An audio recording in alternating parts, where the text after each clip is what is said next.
And we're back having a conversation with Franca Palazzo. She is the executive director of the Canadian Internet Society. Franca, before the break, we were talking about cybersecurity, online safety issues. Basically, as you know, the consumers are getting taken in by more and more scams. They're getting more sophisticated. They're getting more intrusive. Data is being stolen. Money is being stolen. Is this one of your big focuses then, that to get everybody working with business so we can stop this terrible affliction on the internet?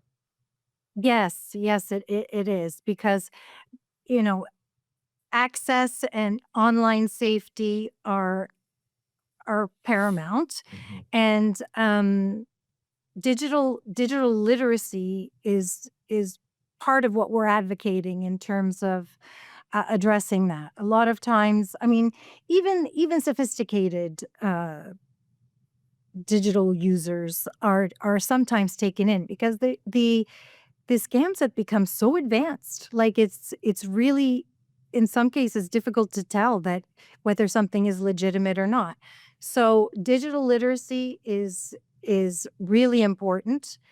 Um, Even just education in schools, teaching critical thinking.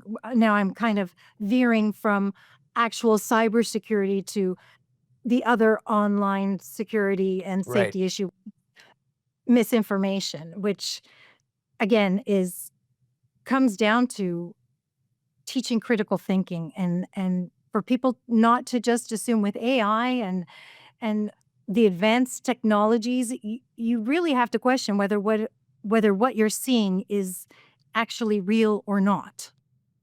This is an increasing problem, and we're all grappling with it. And I guess the one of the sort of cultural and political divides on this is whether content moderation should be forced on the providers, and whether this is a good thing. Is it desirable? Is it even possible to have content moderation? And the other side of the coin is that a form of censorship that has to be done in order to protect our young people? I'd love your thoughts on those issues. And it really is a fine line, and, part of the so the online harms bill was, in Parliament when it was prorogued, so it died. We had a lot of issues with it. Everyone, I don't think it matters what politics you have, we want our kids safe online, and so it's just how we go about achieving that. And the online harms bill that died gave, uh too much power to government. There was too much overreach. There wasn't a definite definition of harms. And who is to say what constitute harms? Right. And and so the the suggestion to have children provide their personal data for age verification would leave them open to data breaches and surveillance. So that's an issue. Rather than that, how about increased privacy tools, technological tools that could be put in place, or and again, education, teaching teachers, parents, and children what constitutes harmful content, how to report it, and not giving too much power to the platforms in terms of deciding what constitute harms.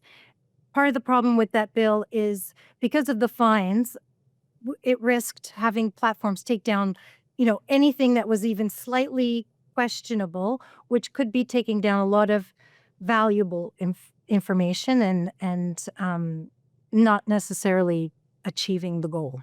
Yeah, I mean, I don't know which is worse, the oligopolistic providers like Meta or X moderating and taking down information, or whether the government deciding what is good information and misinformation. I'm not comfortable with either of those, to be frank with you.